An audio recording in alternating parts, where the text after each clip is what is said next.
Are you interested in Judaism? Do you not feel a deep concern over the fact that Judaism is declining in your community? Do you think you and your children should be more faithfully practicing its teachings? Are you not chagrined when, on Yom Kippur, more young Jews are in theaters than in synagogues? These are the questions that begin a letter dated November 2nd, 1920, and addressed to the Jews of Trenton. It was sent by a group of 18 men, this was the 1920s after all, who got together the idea to form a new synagogue, a conservative synagogue, which would go on to be founded 3 years later, and that would be called the Adath Israel Congregation of Trenton, New Jersey. We are currently in the 100th year of our existence, looking forward to celebrating this milestone on October 15th, 2023, our birthday, which marks the date that we were incorporated as an organization in New Jersey. And we have a whole year of events planned for this grand moment in our history. But as a way of introducing our commemoration, I wanted to go back to what it was like before our existence. After all, in Judaism, we have the concept of Erev, that is the day before, the day of preparation, the moment, the time where we are getting ready for the big day. And there's not really something equivalent in English. We usually use the word eve. We say the eve of the Sabbath. But Erev is not just the evening before Shabbat or a holiday, it's the whole day. And it's an important time. The lead up to that special day, the time of preparation, is almost as important as Shabbat itself or a holiday. So what was happening in Trenton and America and the Jewish community specifically during this time of Erev Adath Israel, on the eve of Adath Israel congregation? Or to put another way, why are we here? Why does this synagogue exist? Why did those 18 people feel the need to create a brand new synagogue in a city that had multiple synagogues that they could already choose from? This is not always an easy question to answer. Synagogues have histories. Every synagogue has one. All you need to do is find the silver, gold, or diamond anniversary commemorative journal, and at the beginning will be a little history of the synagogue. But those summaries usually are focused on the names and dates and locations. They tell you who founded the shul and when, who was on which committee and what role did they have, which piece of property was bought and how much was the mortgage, when did they celebrate the burning of the mortgage.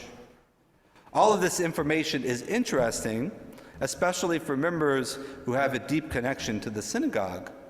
But that's not really what I'm interested in for this moment. Instead, I want to know not the who, what, when, but the why. Now, fortunately, Adath has the Linder archives, which were lovingly kept by Irene Linder, our beloved member for 9 decades, who died in 2020 at the age of 105. And her mission was to collect the history of our congregation. And included in the archives is a box of materials about the founding of Adath, marked "Do Not Remove from Archives." And included is a copy of that letter, which I read from November 1920, about that meeting that those gentlemen had.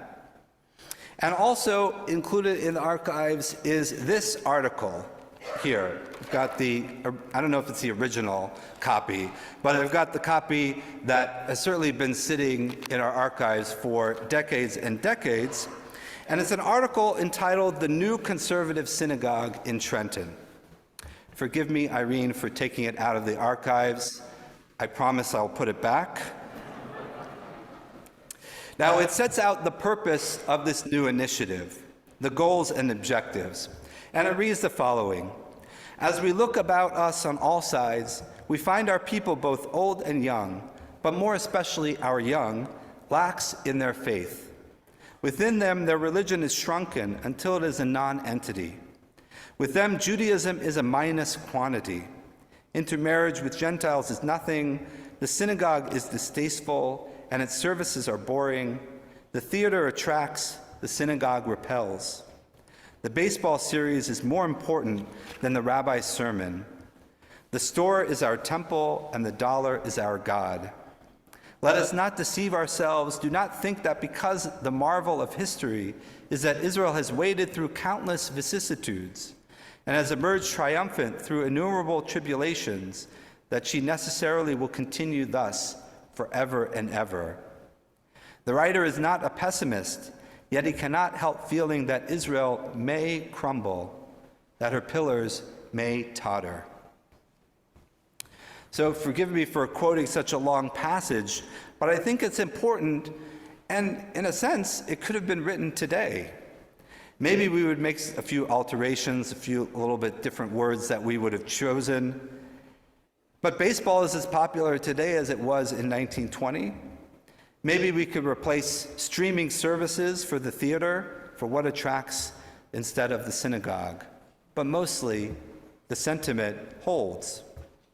We like to think that the past was always better, particularly when we are of a certain age.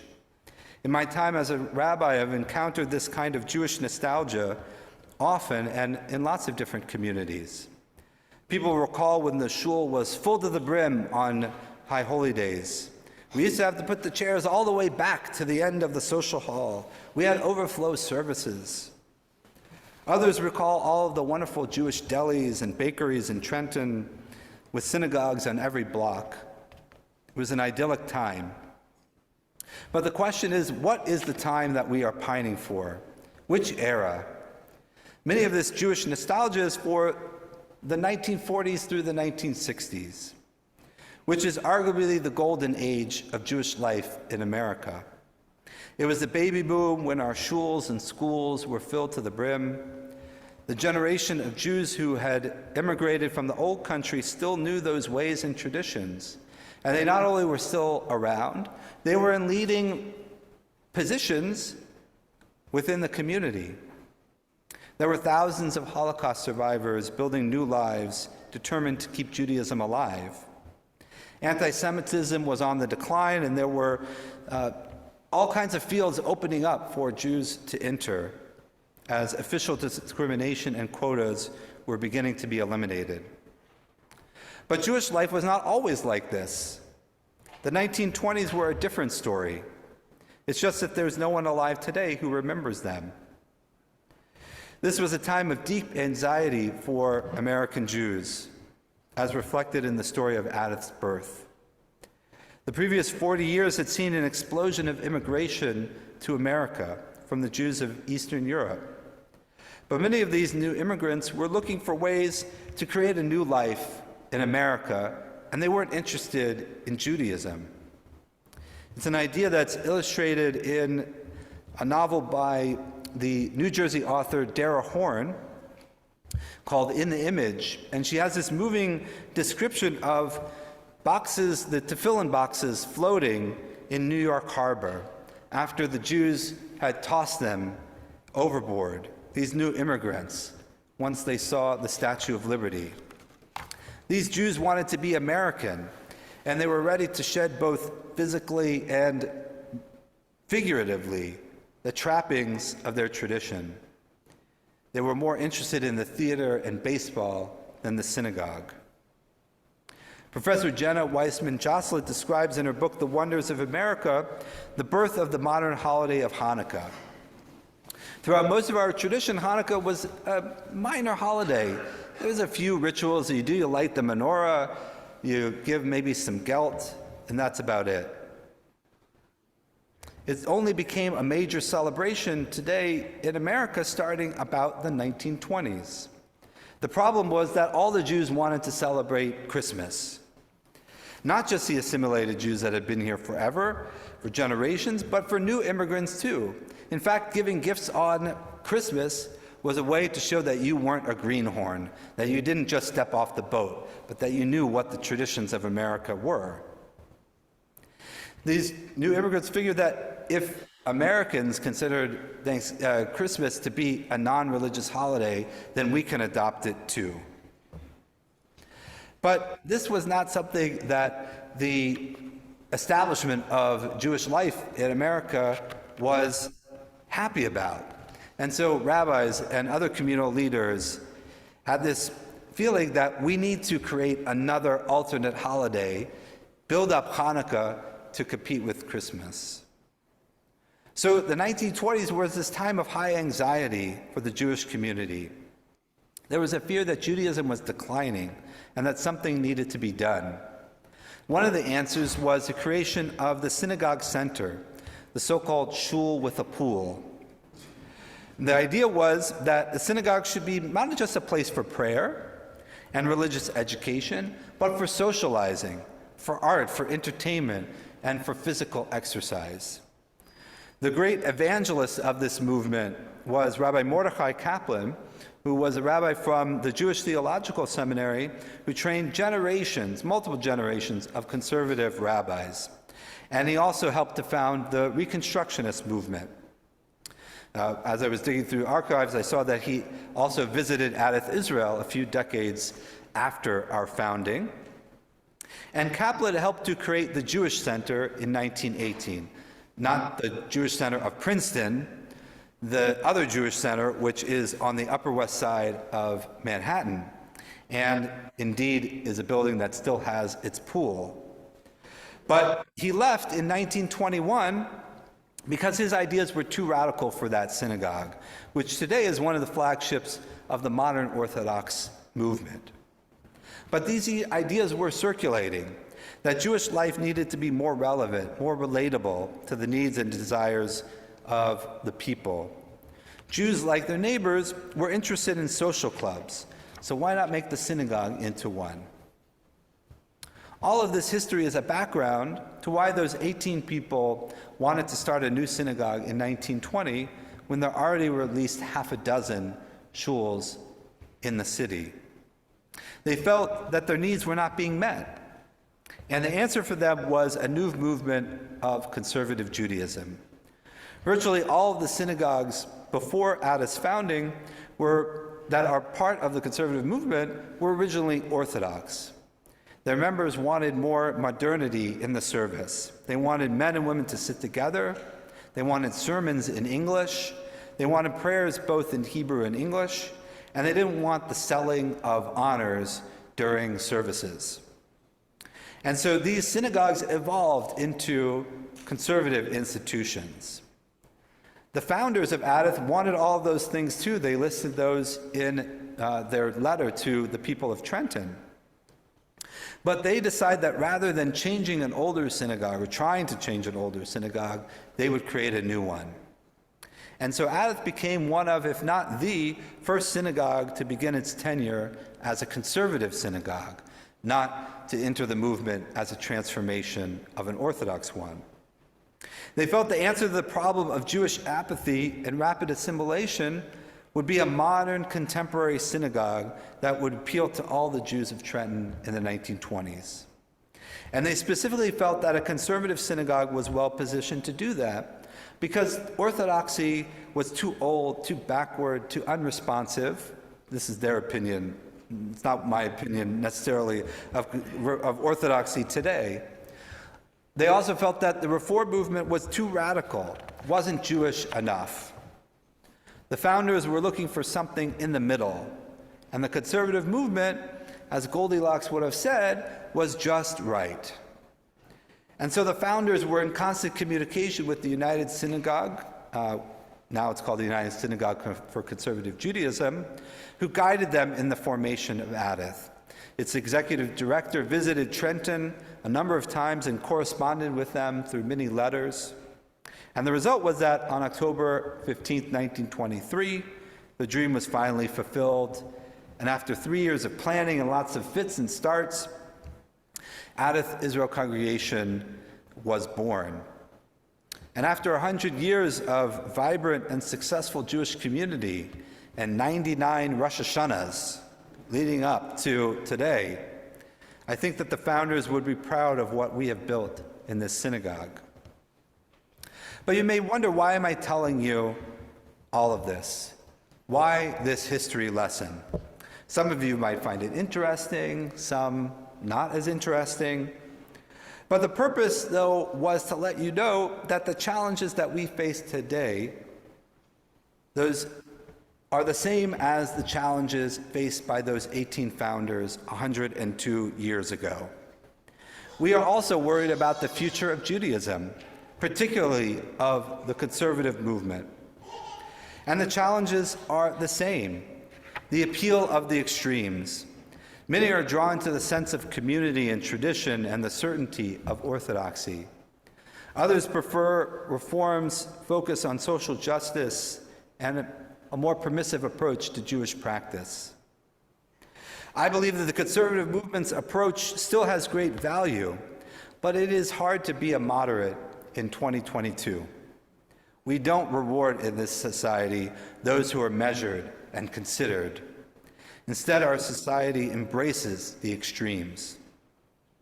But an even greater challenge is the disconnect that so many Jews today feel from their tradition. And so it's a similar state of affairs to 1922. We wonder about the same things our ancestors did. We cannot help feeling that Judaism may crumble and her pillars may totter.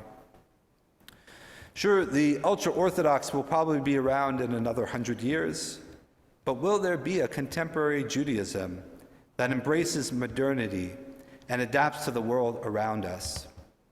One that's intellectually honest, compatible with science and all the other gifts of the secular world? That question is open for debate. So we approach this significant anniversary, we need to know that we are in a very familiar place to those of our ancestors. As the book of Ecclesiastes tells us, Ein chadash tachat hashamesh. There's nothing new under the sun. And we should take comfort in that. If we could succeed then, we certainly can succeed now. And we can learn some of the lessons that our predecessors taught us. Their solution to the problems facing them was a new synagogue that would pray in a different way. We don't need a new synagogue, but perhaps we need to renew ours. We have to be constantly looking for ways to make our prayer services more relevant. Although they may not always be intelligible, I do in fact give my sermons in English, so that's not something we need to worry about. We do already do our prayers in Hebrew and English.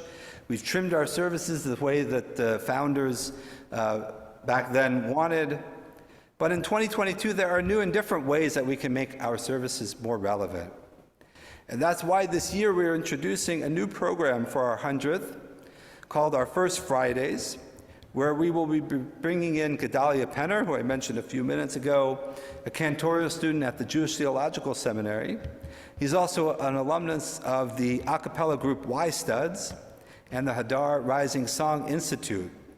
And he's going to come every month to lead a meaningful, soulful, musical Friday evening service.